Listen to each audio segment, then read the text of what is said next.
Here's a rundown of everything I built with the new cushions in only a few hours of this snapshot releasing. That's right, everything you see on screen is from vanilla Minecraft, and these are all technically survival-friendly builds, which is absolutely insane. Just stick to the end. This is going to be insane. This is going to change everything about building. Before we even start building, what is a cushion? A cushion is, well, it's an entity you can place. You can tell it's an entity. I can't turn on hitboxes because it's a hardware problem with my laptop, but trust me, this is an entity. You can ride it, you can dismount it, and if you actually give yourself a snowball, you can just break it. It's really weird. I think they should change that. But you might have seen people placing it on stairs. And that gets you thinking, what else can you place it on? Then people start placing it on snow layers. And yeah, as you can see, it works perfectly fine. They can be placed on anything as long as it's not colliding with another one of their own. Now, the snow layers are actually not the best thing you can do because, I mean, look at that gap. Those are 2 pixel gaps, and we can go a lot smaller. Plus, snow layers do melt in certain biomes and light, so if you want your base to be lit up, don't use snow layers. As you can see, that is way smoother than whatever we had over there, and this only goes up by 1 block. But yeah, snow layers, very bad. Normal layers, very perfect. This is what we use. Now, there is one thing. Cauldrons and I think composters right now have a very weird behavior where if you just aim a little differently every time, you can get it to be pixel perfect. Watch this. Look at that.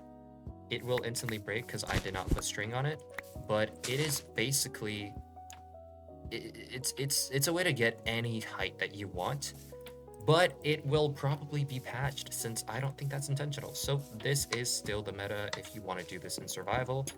Another very, very important thing that you should know is that the supporting block does not have to be the original block.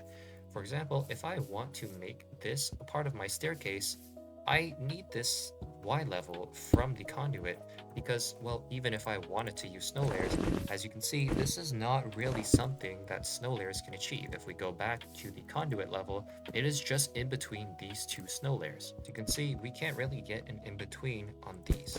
And the in-between that we use here is the conduit. But as you can see, it glows. What if I don't want this conduit to glow? Well, when you break your supporting block, it has a few seconds before it pops up. It is a random time, so you will still have to be fast, but you can break it, place a chest, and now look at that. I can step on it fully without worrying about falling through, and it doesn't glow. And if I hide the rest, this is the exact Y level that I wanted. But let me just show you some of the builds that you're able to create with this. This is a bedroom. You have this little skylight here that you can toggle. You have your gorgeous bed with a book on it that follows you. So this is like a grimoire.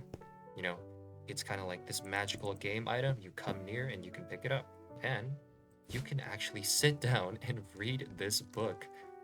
This would not look vanilla. Like, it this should not be possible, but it's possible now. You can sit in your bed, have a comfy night, and read your grimoire. And you know what? You can shift around in your bed. Look, now I want to look at the window. Oh, now I want to go over here. I want to check out these books. You can do that. That's insane. Before I show you any other crazy builds, I mean, look at that. Look at that. It is, it is the Minecraft couch that we've always wanted, and now it's possible because of swapping your cushion bases. Now let me show you something even cooler. This is the red cushion shop. It is 8 emeralds for 1 cushion, and we take no refunds. However, the shop looks pretty closed to me, so let's change it to daytime. And you can see it opens automatically. You can see there we have that nice gradient from this Y level to this one, and it all looks very dark oak. You can come here, sit down, bargain some deals. You can come chill in the back, and when you want to sell, all you have to do is reach behind you and grab your inventory. Now, when it is nighttime, it's time to pack up shop. So suddenly, when you click once, all of your stock goes into your inventory. You can come over here, hide your stock right here, and move on with your day until it turns morning again, to which your shop will automatically open. All we did was put daylight sensors right here, which toggles this on when it's nighttime and turns on these shelves when it's nighttime. We use different Y levels. Obviously, the trick I told you about, where you put it down, you swap it with a daylight sensor before it breaks. Look at this. That is a street lamp. That is a road. This is vanilla. You can do this in vanilla Minecraft. And yeah, you won't even fall through the road. And it is kind of crazy that this is actually happening. I mean, look at me. I'm walking on a road, and this is a 1 pixel difference. Look at this. You even have a notch here for the electrician to work on. Don't actually right click this because you will just sit inside of this wall and it's very weird. You've got this nice little light here, and this is all done with the same building tricks. One thing I do want to show you is down here. I've actually used some, this one got moved. I've actually used some boats here to make it so you can't fall through these pale oak shelves.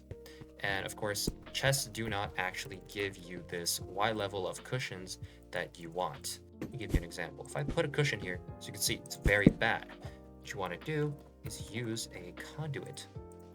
This way you will get the perfect Y level. All you have to do is later swap it out with a chest before your cushion breaks. Jam a boat in between, maybe with some pistons, or have it there before, and there you go. You have a perfect road.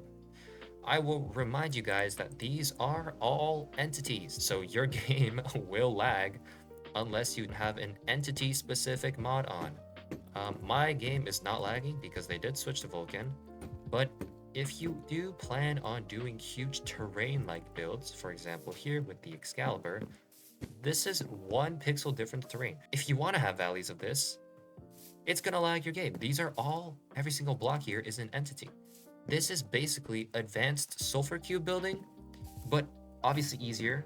They kind of stay invisible, but it is just as laggy as having a world made of sulfur cubes. Make sure you have mods on to reduce entity lag, or this is basically gonna kill your computer.